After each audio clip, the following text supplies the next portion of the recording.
Tradisyong halamang gamot. Familiar ba kayo sa tradisyon sa halamang gamot na ito?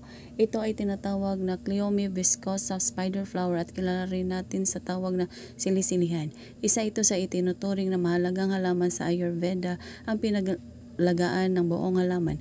Dito kasama ang ugat at tradisyon na gamot sa rheuma, arthritis, hypertension, malaria, nausea, leprosy, ubo, diarrhea, lagnat, sakit sa atay, sakit sa dugo, respiratory tract infection, jaundice. Ang nilagang buto at ugat nito ay sinasabing cardiac stimulant. Ang katas ng dahon ginagamit sa pananakit ng tenga, herpes, mga problema sa balat at sa mga sugat upang mapabilis ang paghilom nito.